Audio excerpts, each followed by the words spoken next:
우리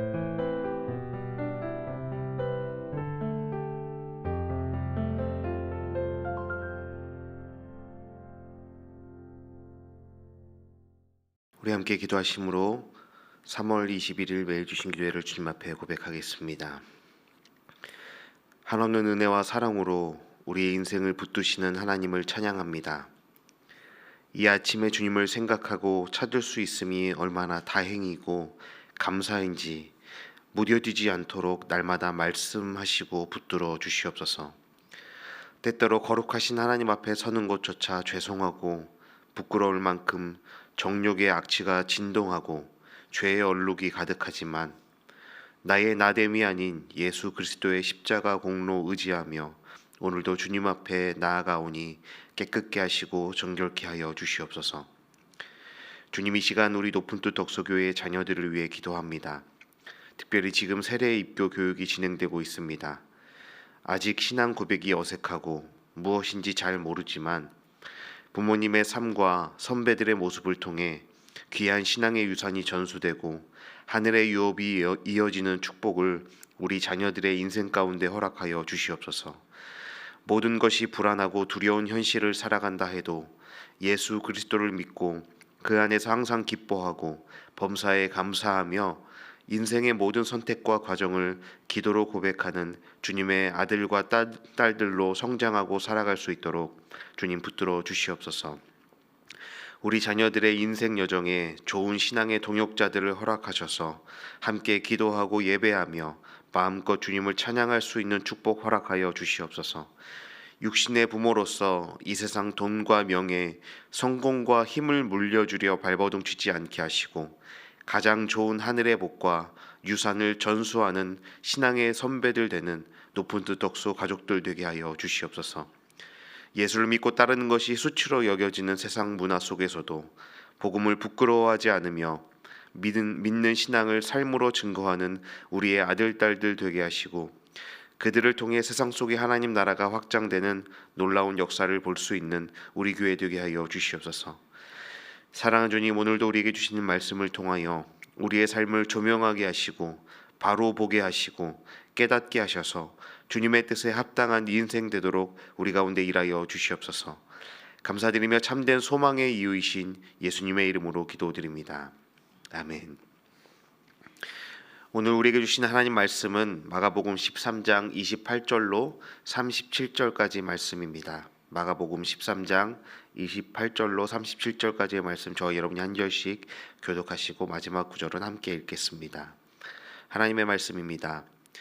무화과 나무의 비유를 배우라. 그 가지가 연하여지고 잎사귀를 내면 여름이 가까운 줄 아나니 이와 같이 너희가 이런 일이 일어나는 것을 보거든 인자가 가까이 곧 문 앞에 이른 줄 알라. 내가 진실로 너희에게 말하노니 이 세대가 지나가기 전에 이 일이 다 일어나리라. 천지는 없어지겠으나 내 말은 없어지지 아니하리라. 그러나 그 날과 그때는 아무도 모르나니 하늘에 있는 천사들도 아들도 모르고 아버지만 아시느니라. 주의하라, 깨어 있으라. 그때가 언제인지 알지 못함이라. 가령 사람이 집을 떠나 타국으로 갈 때에 그 종들에게 권한을 주어 각각 식물을 맡기며 문지기에게 깨어 있으라 명함과 같으니 그러므로 깨어 있으라. 집 주인이 언제 올는지 혹 저물 때일는지 밤중일는지 닭 울 때일는지 새벽일는지 너희가 알지 못함이라. 그가 호련히 와서 너희가 자는 것을 보지 않도록 하라. 깨어 있으라. 내가 너희에게 하는 이 말은 모든 사람에게 하는 말이니라 하시니라. 아멘. 오늘도 귀한 시간 또 함께 나누며 말씀으로 이 하루를 시작할 수 있음이 감사입니다. 이번 주에 이 새벽 말씀을 준비하면서 이 묵상집 편집자의 의도를 저는 참 궁금했습니다. 똑같은 주제의 말씀들, 이 마가복음 13장을 이렇게까지 나눠놓고 똑같은 주제를 반복하여서 매일마다 나누게 하는 그 의도가, 설교자를 배려하지 않는 그 의도가 정말 궁금했습니다. 그런데 이 말씀을 묵상하면 할수록 이렇게까지 반복적으로 말씀하시고 또 그렇게 말씀을 묵상해야 하는 그 마음을 조금은 알 수 있을 것 같았습니다. 너무나 중요한 주제인데 생각할수록 제 삶을 돌아볼수록 이 주제와는 조금 멀어져 있는, 멀게 살아가고 있는 제 모습을 보면서 참 이것이 정말 중요한 것인데 우리가 많이 잊고 있구나라는 생각을 하게 됩니다. 이 마가복음 13장을 통해 예수님이 말씀하시는 종말에 대한 모든 일은 반드시 이루어질 것입니다. 한 주 내내 그 말씀을 나누었죠. 그런데 문제가 있는데 그날과 그때를 아무도 알 수 없고 하나님만 아신다는 것이 문제입니다. 그래서 예수님께서 계속 강조하시는 것이 무엇입니까? 깨어 있으라 라는 강조를 계속 하십니다. 오늘 이 짧은 본문만 해도 깨어 있으라는 말을 4번이나 반복해서 말씀하실 정도입니다. 이렇게 반복이 된다라는 것은 그만큼 중요하다라는 의미입니다. 여러분, 그렇다면 예수님이 요구하시는 깨어있는 삶이란 도대체 무엇일까요? 어떻게 하는 것이, 어떻게 살아가는 것이 깨어있는 삶이겠습니까? 제자들은 지난 본문이었던 13장 4절에서 예루살렘 성전의 파괴와 재난을 예고하신 예수님께 질문합니다. 어느 때에 이런 일이 있겠사오며 이 모든 일이 이루어지려 할 때에 무슨 징조가 있사오리이까? 라는 질문을 했었습니다. 그래서 예수님은 어제 전문매까지 재난과 심판의 징조에 대한 대답들을 하셨습니다. 그리고 오늘 본문에서 예수님은 이 때에 대해서 비유로 대답하고 말씀하시기 시작하신 겁니다. 그 첫 번째 예로 무화과 나무 비유를 통해 교훈을 주십니다. 예수님은 무화과 비유를 통해 때가 가까움을 분별하라라고 말씀하셨습니다. 이 팔레스타인 지역에 있는 대부분의 나무들이 상록수인 것과 달리 무화과 나무는 가을에 낙엽이 지고 봄이면 가지에 수액이 오르면서 잎이 돋아나기 시작합니다. 이 팔레스타인 지역은 봄이 매우 짧기 때문에 무화과 나무의 잎이 돋아나기 시작하면 이제 곧 여름이 시작될 것을 알게 됩니다. 당시에 랍비들도 무화과 나무를 바라보면서 계절의 변화를 측정했다고 하는데 여름이 다가온다라는 것이 단순히 계절의 변화만을 뜻하는 것이 아니라 무엇인가가 더 가까이 다가와 있음을 시사하는 상징적인 표현입니다. 즉 무화과 나무를 보면 계절이 바뀌고 곧 여름이 올 것을 아는 것처럼 이 주어진 많은 징조들을 보면서 이런 일들이 곧 일어나게 되고 도래할 것을 기억해야 한다라는 교훈인 것입니다. 29절에서 말씀하고 있는 이런 일과 또 30절에서 말하는 이 일 모두 같은 일을 의미하는데 전문맥 그 4절에서 제자들이 질문했던 어느 때에 이런 일이 있겠사오며 라고 질문했던 이 일을 말합니다. 그래서 어제까지 살펴보았던 5절부터 23절에서 예수님이 말씀하신 예루살렘 멸망의 징조들을 가리킵니다. 정리하자면 무화과 나무에 물이 오르고 잎이 돋아나기 시작하면 여름이 가까워 왔다라는 것을 모든 사람이 알 수 있듯이 무수한 재난과 적 그리스도의 출현을 보거든 그리스도가 문 앞까지 가까워 있는 줄, 즉 예수의 재림이 임박했다라는 사실을 알아야 한다라고 말씀하시는 것이죠. 우리가 예수님의 표현을 주의 깊게 보아야 합니다. 예수님은 오늘 본문에서 때에 대해서 대답하고 계시지만 답은 단순합니다. 그날이 임박했음을 알아야 한다, 인식해야 한다라고 말씀하시지만 구체적인 때와 징조를 예측하는 것이 아니라는 것입니다. 오히려 예수님은 그 날과 그때는 알 수 없다라고 못 박으십니다. 따라서 30절에서 이 세대가 지나가기 전에 이 일들이 다 이루리라 하고 하신 말씀의 강조는 이 세대가 지나가기 전이라는 시간적 정보가 아니라 이 일이 다 이룰 것이다라는 종말적 확증에 있습니다. 반드시 그 일들이 일어날 것이다 라는 강조입니다. 그 말씀이 31절이죠. 천지는 없어지겠으나 내 말은 없어지지 아니할 것이다 라는 강조입니다. 그렇습니다. 지금까지 예수님께서 말씀하신 징조들과 이 모든 일들은 반드시 일어날 것이고 점점 더 가까워졌으며 임박해 있다라는 것입니다. 그렇게 어떻게 살아야 한다라고 말씀합니까? 먼저 기억해야 하는 것은 그날과 그때는 아무도 모르고 하늘에 있는 천사들이나 심지어 예수님 자신도 모르신다라고 말씀합니다. 이 말씀은 장차 부활의 때와 그 날을 안다고 하면서 성도들을 이 마지막 때에 미혹하려는 자들이 있을 것을 예견하여서 미리 주의하도록 의도하신 말씀입니다. 시한부 종말론과 사이비 이단들이 신자들을 미혹할 때 가장 잘 써먹을 수 있는 것이 시한부 종말론이기 때문입니다. 종말론이라는 것은 우리 기독교 신앙의 핵심이고 가장 중요한 것인데, 그날과 그때를 안다라고 정해져 있다라고 말하는 그 시한부 종말론 때문에 우리 또한 이 종말이라는 것을 생각할 때 좀 거부감이 들게 된 것이지요.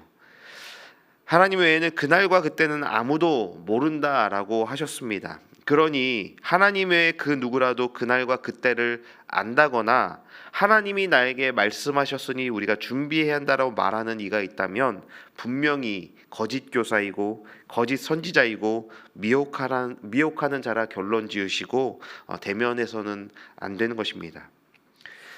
그렇게 성도들이 가져야 할 자세는 성경이 말하고 있지 않은 것을 알려고 애쓰고 노력하는 것이 아니라 성경이 말하고 말씀을 통해서 우리에게 계시하시는 것까지만 우리는 알면 되는 것입니다.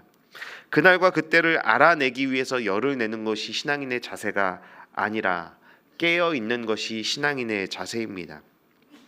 예수님도 자신의 신성을 제한하시고 하나님의 주권에 순종하며 인간의 한계 안에서 이 말씀을 하고 있습니다. 예수님은 깨어있음의 자세를 가르치시기 위해 주인을 기다리는 문지기, 청지기의 비유를 말씀하십니다. 타국으로 떠난 한 주인이 종들에게 할 일을 각각 명령하고 떠난 이야기입니다. 종들은 주인이 맡긴 일들을 성실하고 책임감 있게 수행해야 합니다. 그 일을 주인이 맡겼기 때문이고 중요한 것은 주인은 반드시 돌아올 것이기 때문입니다. 하지만 주인은 자신이 언제 돌아올지 종들에게 알려주지 않으셨지요. 마찬가지로 예수님은 반드시 돌아올 것을 말씀하시며 하늘로 가셨고 종된 우리는 청직이 된 우리는 이 땅에서의 삶을 성실하게 주님 앞에 살아내야 하는 것입니다.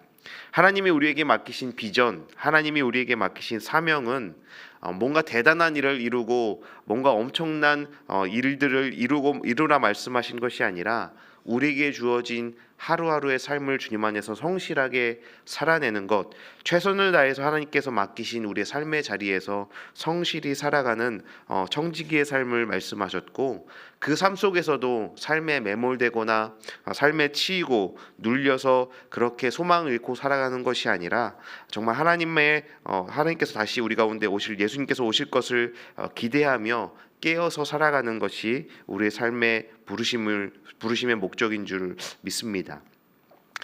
사랑하는 여러분, 그리스도인은 예수님의 십자가 사건에 임한 하나님의 심판과 또 장차 있을 최후의 그 심판 사이를 살아가는 사람들입니다. 이미 시작된 하나님의 나라와 이제 곧 도래할 하나님의 나라, 그 사이를 두렵고 떨림으로 살아가는 사람들입니다. 그런 우리가 지녀야 할 자세는 근신하여 깨어 있는 것입니다. 이것은 아무리 강조해도 지나치지 않은 것이죠. 기독교 신앙의 핵심이 부활 신앙과 종말 신앙이라는 것을 우리는 날마다 기억하며 우리 삶의 정체성이 무엇인지를 날마다 우리 마음판에 새겨야 하는 것입니다. 우리가 말씀에서 멀어지고 사는 게 바쁘고 정신 없어지면 우리는 삶에 매몰되기도 하고 하나님 나라의 소망과 멀리 떨어져 있는 삶을 살아가게 된다는 것 우린 너무나 잘 알고 있습니다. 우리가 자주 부르는 찬양처럼 그 가사처럼 주님이 오실 날은 우리가 알 수 없으니 항상 기도하고 깨어 있어서 기쁨으로 보좌 앞에 우리 나가서도록 그때까지 참고 기다리겠네. 이 고백이 날마다 우리 삶의 과정 속에서 고백되어야 할 바로 저와 여러분의 고백인 것입니다. 깨어 있다는 것은 이 세상에서 보고 듣고 느끼게 되는 재앙의 징조들, 종말의 일들을 바라보며 세상에 휩쓸리고 미혹당하여 영적인 잠에 빠져서는 안 된다라는 말입니다. 하지만 인간은 천성적으로 악하고 연약하기 때문에 교만해지기 쉽고 위치를 벗어날 위험성을 가지고 있는 존재들입니다. 따라서 하나님의 말씀으로 무장하고 진리의 말씀 앞에 깨어서 현재의 삶을 성실히 살아내는 것, 그것이 오늘을 살아가는 저와 여러분을 향한 주님의 부르심인 것을 우리는 날마다 기억해야 하는 것이죠. 여러분, 이제 믿음의 눈을 들어 여러분이 살아가는 세상을 한번 찬찬히 바라보십시오. 예수님께서 말씀하신 그 재앙의 징조들, 종말의 징조들이 넘쳐나는 시대를 살아가고 있다는 것을 우리는 깨닫게 될 것입니다. 조금만 눈을 돌리면 우리 눈앞에 무성한 무화과 나무가 보일 것입니다. 그렇기에 영적인 피곤함과 무기력함에 깊은 잠이 빠지도록 미혹하지만 깨어서 주인 되신 예수께서 다시 재림하실 그날을 우리가 성실히 최선을 다해 우리 삶에서 준비해가는 하나님 나라의 소망으로 살아가는 모든 노프트덕소의 가족들 되기를, 그런 오늘을 살아가시고 또 앞으로 주어질 우리의 삶을 성실히 살아가는 우리가 되기를 주님의 이름으로 축원합니다. 함께 기도하시겠습니다. 깨어있으라. 내가 너희에게 하는 이 말은 모든 사람에게 하는 말이니라. 주님, 삶의 무게와 치열함에 지쳐 살아가다 보니 다시 오실 예수님을 기다리는 간절함이 사라지고 깊은 잠에 빠져 꿈꾸듯 막연하게 하나님 나라를 바라보았던 우리의 모습을 회개합니다. 마가복음 13장을 통해 계속해서 말씀하셨던 예수님의 말씀을 마음판에 깊이 새겨 넣었습니다. 깨어 있어야 한다고, 그래서 살아야 한다고 애절한 사랑과 안타까움으로 말씀하신 예수님의 마음을 기억하며 우리에게 주어진 이 땅에서의 삶을 성실히 살아가는 하나님 나라 백성들 되게 하여 주시옵소서. 하늘의 소망과 심판의 날을 잊었기에 세상에 매이고 욕망을 쫓고 결핍에 시달리며 살아가는 신자들이 너무나 많습니다. 이 말씀 앞에서 정직하게 나의 삶의 목적과 방향을 재설정하게 하시고 이제 곧 오셔서 세상을 심판하실 주님 앞에 기쁨으로 나가설 수 있는 축복된 삶을 살아가게 하여 주시옵소서. 마라나타, 아멘, 주 예수여 어서 오시옵소서. 이 고백이 날마다 주님 앞에 고백하는 우리의 기도가 되게 하여 주시옵소서. 우리가 깨어서 주님을 기다리오니 속히 오셔서 우리를 구원하여 주시고 우리와 함께하여 주시옵소서. 감사드리며 우리의 소망 되신 예수님의 이름으로 기도드립니다. 아멘. 우리 함께 기도하시겠습니다.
감사합니다.